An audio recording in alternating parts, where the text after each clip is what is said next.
28 जानेवारी रोजी सकाळी विमान दुर्घटनेमध्ये आपण पाहिलं आहे की उपमुख्यमंत्री अजितदादांचा त्यामध्ये दुर्दैवी मृत्यू झाला। त्यांच्यासोबतचे अंगरक्षक असतील, पायलट असतील, इतर 4 जणांचा देखील यामध्ये मृत्यू झाला। आणि हा धक्का बारामतीलाच नव्हे, पुणे जिल्ह्यात नव्हे तर संपूर्ण राज्याला हा धक्का बसला। बीड जिल्ह्याचे पालकमंत्री अजितदादा होते आणि आपण पाहिलं आहे की आज बीड जिल्ह्यातून नारायणगडाचे फडाचे सर्व महंत हबप महाराज या ठिकाणी साधारणतः 80 ते 100 लोक महाराज संख्या पवारसाहेबांच्या भेटीला आले होते। सांत्वन भेटीला त्यांनी उपस्थिती दाखवली आणि अजितदादांनी जी बीडमध्ये विकासाला गती देण्याचा प्रयत्न केला होता, पार्थ पवार असतील, जय पवार असतील यांच्या समोर त्यांनी अजितदादांनी जी बीडच्या कामाची सूत्रे हातामध्ये घेतले होते यांचे सर्व विश्लेषण त्यांनी केलेले। हे सर्व महंत आपल्या समवेत आहेत। आपण त्यांच्याकडून जाणून घेणार आहोत की एकंदरीत आपण पवारसाहेबांना भेटून दुःख कमी करण्याचा प्रयत्न त्या ठिकाणी केलेला आहे आणि आपण बघतोय की संपूर्ण राज्याला धक्का बसलेलाच आहे। आपण देखील पवार कुटुंबियांचे दुःख कमी करण्यासाठी बीडवरून इथं आलात, काय भावना आहेत? खरं तर आपल्या या बीड जिल्ह्याचे दादा पालकमंत्री होते आणि बीड जिल्ह्यालाच दुःख झालं असं नाही तर संबंध महाराष्ट्राला दादाच्या जाण्यानं दुःख झालं आहे।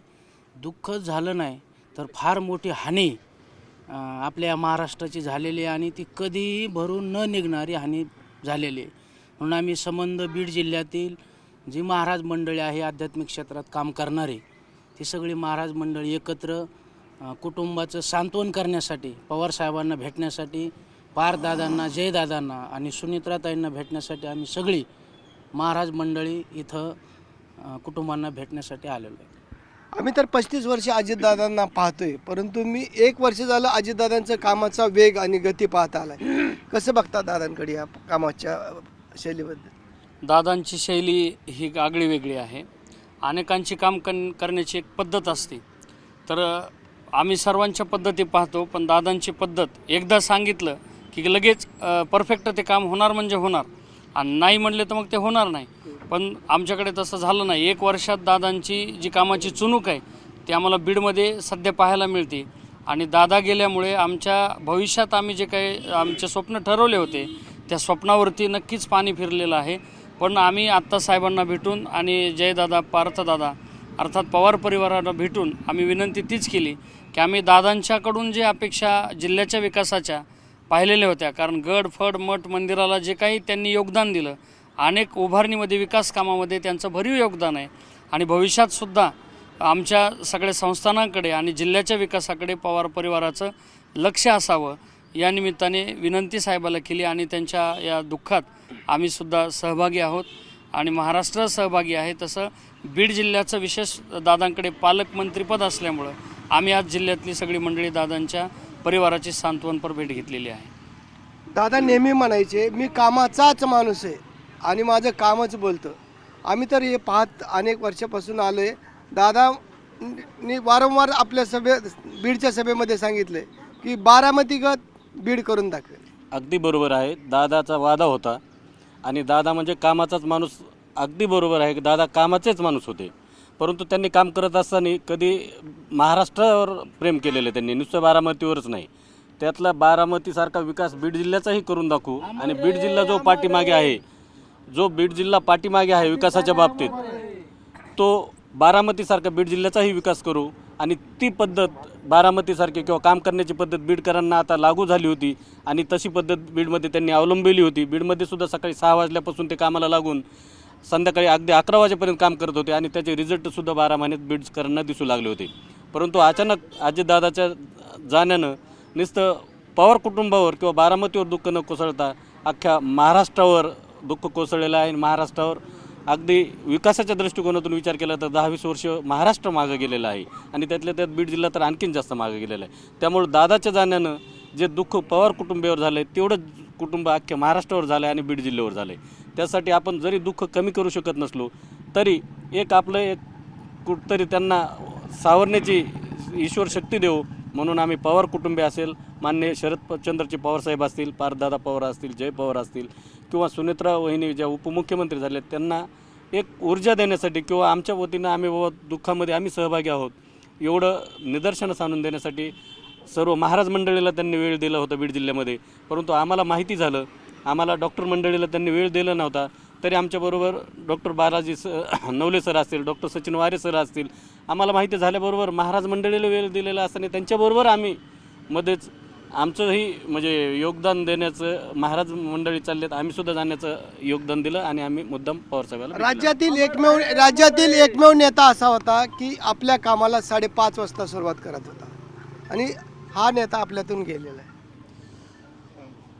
हे संप्रदायामध्ये असं असतं, वारकरी संप्रदायामध्ये, की पहाटेची जी वेळ असते ही माणसाच्या जीवनात काहीतरी फार मोठी कलाटणी देणारी एक वेळ असते आणि कुठल्याही माणसाला पहाटची वेळ ही चांगलीच असते. आणि त्यांनी एका विद्यार्थ्यांनी प्रश्न विचारला होता की दादा तुम्ही पहाटे एवढ्या लवकर कसं काय काम करता.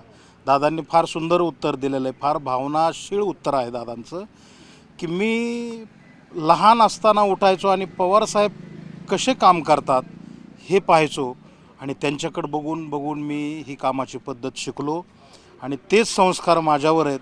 समाजामध्ये कुठे काही चर्चा असतील त्याला फारसं महत्त्व नाही दिलं पाहिजे.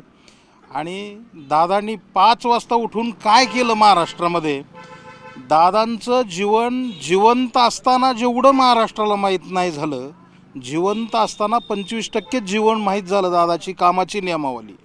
दादा गेल्यानंतर जी कामाची पद्धत आणि जे काम नंतर जे माहीत झालं, या गोष्टीचं फार विशेष मानण्यासारखी एक फार मोठी गोष्ट ही, की दादांनी त्यांचं नियोजन, त्यांचा जो कामाचा जो हे दररोजचा जे धावपळीचं होतं आणि बारामतीत आल्यानंतर स्वर्ग कसा असतो 5 वाजता उठून नुसतं फिरले नाही आणि शासनाचा वेळ त्यांनी बर्बाद केला नाही, तर 5 वाजता उठून असे बारामतीसारखे महाराष्ट्रात अनेक स्वर्ग तयार केलेत.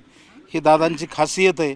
आज या श्रद्धांजलीच्या ज्या गोष्टी आहेत, ह्या श्रद्धांजली व्हायचं म्हणजे फार वाईट वाटतं आहे की ही आपल्या तोंडून दादाला श्रद्धांजली द्यावी लागते. ही फार आमच्या बीडकरांच्या आणि महाराष्ट्राच्या संप्रदायाच्या वतीने मी ही दुर्भाग्याची गोष्ट आहे की ही आमच्या पूर्ण महाराष्ट्राच्या नशिबाला अजूनही विश्वास बसत नाही की दादा आपल्यातून गेलेत आणि परंतु आपण दुःख तर कमी करण्याचा प्रयत्न करतोय. म्हणूनच आपण आज पवारसाहेबांना भेटायला आलता. काय पवारसाहेबांना भेटून आपण त्या ठिकाणी बोलला. पवार या नावातच पॉवर शक्ती आहे. त्यांनी केलेलं कार्य शब्दामध्ये सांगता येणार नाही. बीड जिल्हा, प्रत्येक जिल्ह्यामध्ये आता जसं चित्राकडे आपण पाहतो, प्रत्येकाला वाटतं ते आपल्याकडेच पाहत आहे, तसं बीडच नव्हे, सर्व महाराष्ट्रामध्ये त्यांचं लक्ष होतं. आणि दादा किती प्रसिद्ध, एक उदाहरण तुम्हाला सांगतो. मोबाईलवर पाहिलं, एक छोटासा मुलगा, अगदी त्याला बोलतासुद्धा येत नाही, पण कोणते दादा, ते पोरगा म्हणायचं मला अजित दादा.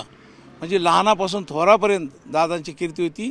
ती कीर्ती नुसते पुढारी होते म्हणून नाही, तर त्यांच्या कामामुळे ते प्रसिद्ध होते. दादा गेले, लोक बोलत असतील काही, पण दादा कार्य करत होते. दादा गेले, पण त्यांचं कार्य या समाजाबरोबर, या जगताबरोबर बोलणार आहे एवढी मोठी महान विभूती अशा प्रकारची होती. आपली काय भावना, आपला काय अनुभव आहे? दादांचं कार्य फार महान होतं आणि म्हणून आम्ही आज सर्व महाराज मंडळींसमवेत या ठिकाणी बारामती या ठिकाणी आलेलो आहोत. मी दादांच्या बाबतीत एवढंच बोलू शकतो, जास्तीचं न बोलता दादांना श्री क्षेत्र संस्थान शृंगऋषीगडाच्या वतीने आणि तमाम वारकरी संप्रदायाच्या वतीने, सर्व महाराष्ट्रातील महाराज मंडळींच्या वतीने, संप्रदायाच्या वतीने दादांना मी भावपूर्ण श्रद्धांजली, आदरांजली या ठिकाणी समर्पित करतो. रामकृष्ण हरी.